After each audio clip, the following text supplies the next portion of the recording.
پہلی بات تو یہ سمجھ لیجئے کہ قرآن مجید کی حقانیت پر بنیادی طور پر دو قسم کی دلیلیں ہیں۔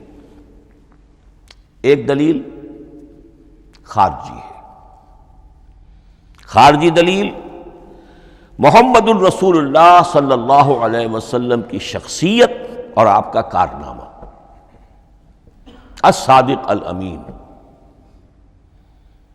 قد لبثت فیکم عمرا، میں تمہارے مابین ایک عمر گزار چکا ہوں، تم نے مجھے دیکھا، میرا کردار دیکھا، تم نے خود مجھے الصادق اور الامین کا جو ہے خطاب دیا، تو خود حضور کی شخصیت دلیل ہے قرآن مجید کی حقانیت پر۔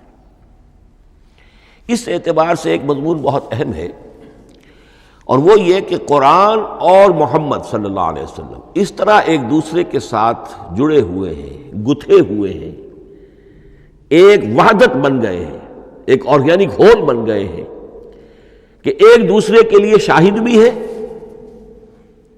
اور ایک دوسرے کے لیے کمپلیمنٹری بھی ہے، جس کے لیے میں دو مقامات سے استشہاد کروں گا۔ سورہ بینہ میں فرمایا لم یکن الذین کفروا من اہل الکتاب والمشرکین منفکین حتی تأتیہم البینہ،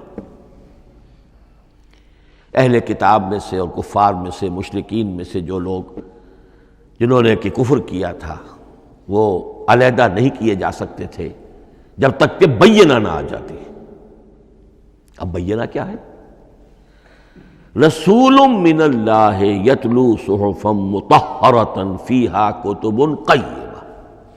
بینہ دو چیزوں سے مل کر بنی، رسول من اللہ یتلو صحفا مطہرۃ فیہا کتب قیمہ، رسول اور قرآن مل کر بینہ ہے، رسول کی شخصیت بین ہے، اور یہ قرآن مجید کے لیے دلیل ہے۔ دوسری طرف قرآن مجید محمد کی رسالت کا ثبوت ہے، جیسے کہ آپ دیکھتے ہیں یاسین والقرآن الحکیم انک لمن المرسلین، والقرآن الحکیم، قسم ہے اس قرآن حکیم کی، یعنی یہ قرآن حکیم گواہ ہے، شاہد عادل ہے کہ اے محمد آپ اللہ کے رسول ہیں۔ محمد کی شخصیت، حقانیت قرآن پر دلیل، قرآن محمد کی رسالت پر دلیل، ایک دوسرے کے شاہد۔ دوسرا مقام سورہ طلاق کا ہے، قد انزل الیکم ذکرا، دیکھو لوگو اللہ نے تمہارے لیے یاد دہانی ذکر نازل کر دیا ہے۔ وہ یاد دہانی کیا ہے؟ رسولا یتلو علیکم آیات اللہ مبینات، اللہ کا ایک رسول جو تمہیں پڑھ کر سنا رہا ہے اللہ کی آیات بینات۔ یہ دونوں چیزیں مل کر بینہ بنا، دونوں چیزیں مل کر ذکرا بنا۔ اس حوالے سے یہ دونوں چیزیں ایک دوسرے کے ساتھ یوں سمجھیے کہ اس طریقے سے گتھی ہوئی ہیں، دونوں حقیقتیں اس طرح جمع ہیں کہ ایک دوسرے سے جدا نہیں کی جا سکتی۔ اگلی بات یہ سمجھیے کہ قرآن مجید محمد الرسول اللہ کا اصل معجزہ، بلکہ اس سے آگے بڑھ کر ایک لفظ استعمال کروں گا، واحد معجزہ ہے۔ آپ شاید حیران ہو کہ اور بھی تو معجزات بیان ہوتے ہیں حضور کے، لیکن میری بات سمجھیے، غور کیجیے، ان واقعات سے مجھے انکار نہیں ہے، لیکن جو بات میں کہنا چاہتا ہوں اس کو اچھی طرح سمجھیے۔ معجزہ کہتے کسے ہیں؟ معجزہ عاجز کر دینے والی شے۔ اس معجزے میں دو چیزیں ہونی لازم ہیں، دعویٰ اور تحدی، چیلنج۔ جب کہ کوئی خرق عادت کوئی شے پیدا ہو جائے، خرق عادت اسے کہتے ہیں کہ فزیکل لا ایک ہے، پانی، واٹر کیپس اٹس سرفیس، حضرت موسیٰ کا عصا اس پر لگا اور سمندر پھٹ گیا، خرق عادت ہے، یعنی جو عادی قانون ہے، عام طور پر جو قوانین طبعیہ ہیں ان کا پھٹ جانا، ختم ہو جانا، ٹوٹ جانا، اور کسی حقیقت کا اس میں سے ظاہر ہو جانا جو ان فزیکل لاز کے خلاف۔ آگ کے بارے میں قانون کیا ہے؟ وہ جلاتی ہے، لیکن یہ کہ یہ معجزہ ہے، یہ خرق عادت ہے کہ حضرت ابراہیم آگ میں ڈالے گئے، اس نے نہیں جلایا، یا نارو کونی بردن و سلام علی ابراہیم۔ تو خرق عادت کو اب دو قسموں میں آپ سمجھیے. ایک خرق عادت وہ ہے جو دعوے کے ساتھ پیش کیا جائے اپنی صداقت، اپنی رسالت کی حقانیت اور صداقت کے ثبوت کے طور پر، اور اس میں چیلنج کیا جائے کہ آؤ مقابلہ کر لو. وہ اس رسول کا اصل معجزہ ہوتا ہے. ایک خرق عادت وہ ہے جو اللہ تعالیٰ اپنے نیک بندوں کی بزرگی کو ظاہر کرنے کے لیے غیر انبیاء کے لیے بھی کرامات جنہیں ہم کہتے ہیں ہو جاتی ہے. بہت سے صحابہ سے وہ کرامات ثابت ہیں. حضرت عمر رضی اللہ تعالی عنہ کو شام کا میدان جنگ دکھا دیا گیا، یا ساریۃ الی الجبل کے الفاظ آپ نے فرمائے.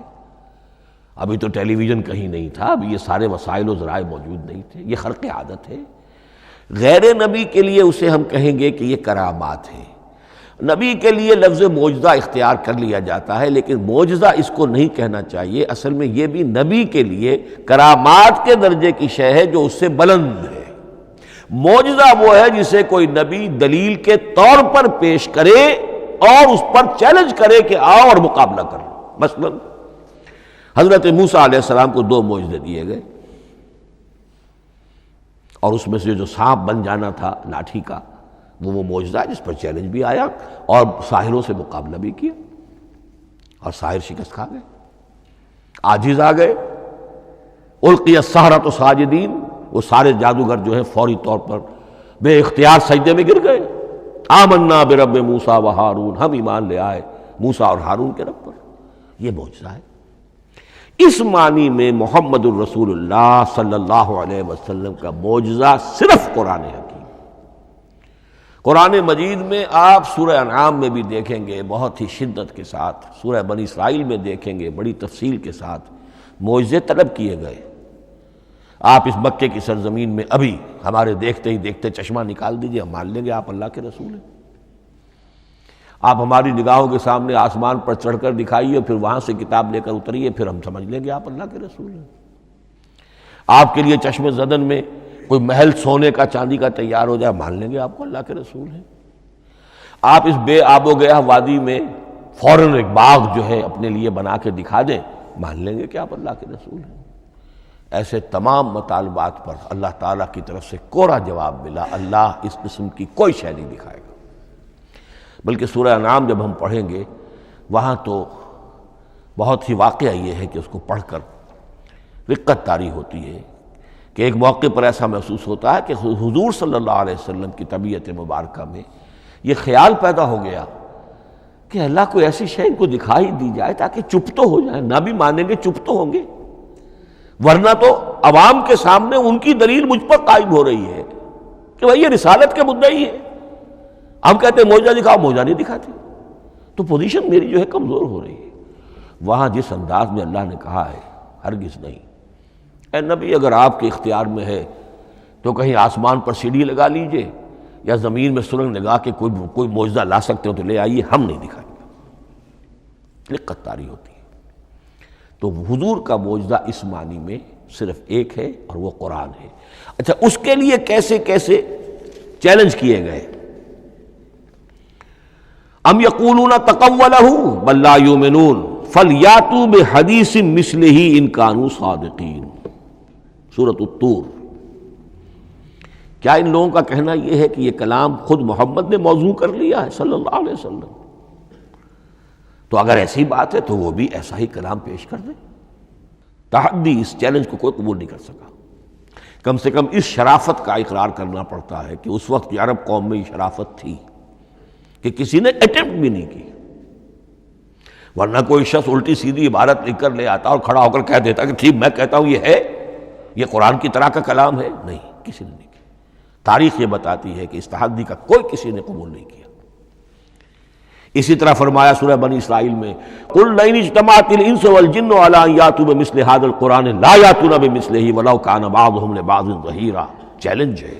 اے نبی کہہ دیجئے اگر تمام انسان، تمام جن مل کر بھی چاہیں کہ ایسی کوئی کتاب وہ مرتب کر لیں، نہیں کر سکیں گے، چاہے وہ سب کے سب ایک دوسرے کی مدد کریں. ہے کہ نہیں چیلنج؟ اسی طریقے سے سورہ ہود میں فرمایا، اب اس کو کہتے ہیں برسبیل تنزل، پوری کتاب نہیں لا سکتے قرآن جیسی، چلو تو 10 صورتیں لے آؤ. قل فاتوا بعشر سور مثلہ مفتریات، اے کہیے اے نبی، سورہ ہود کی آیت نمبر 13 ہے، اس جیسی کوئی 10 صورتیں لے آؤ، 114 نہ صحیح 10 صحیح۔ یہ بھی نہیں ہوا تو برسبیل تنزل اور سورہ یونس میں فرمایا قل فاتوا بسورۃ من مثلہ، ایک سورت ہی لے آؤ، اور اسی کو سورہ بقرہ کے تیسرے رکوع میں دہرایا گیا، وَإِن كُنتُمْ فِي رَيْبٍ مِّمَّا نَزَّلْنَا عَلَىٰ عَبْدِنَا فَأْتُوا بِسُورَةٍ مِّن مِّثْلِهِ وَادْعُوا شُهَدَاءَكُم مِّن دُونِ اللَّهِ إِن كُنتُمْ صَادِقِينَ۔ لیکن نوٹ کر لیجئے کہ کسی نے یہ جرأت نہیں کی، نہ قرآن کے اس دعوے کو چیلنج کیا، نہ کسی نے مقابلے کی کوشش کی، نہ کوئی اپنی کوئی تصنیف و تالیف یا اپنا کوئی کمپوزیشن لا کر اور یہ دعویٰ کر کے کھڑا ہوا کہ جمع کر لیجئے، منصف بلا لیجئے، کوئی کمیشن بٹھا لیجئے، میرا یہ کلام بھی بالکل ہم وزن ہے اس کلام کے۔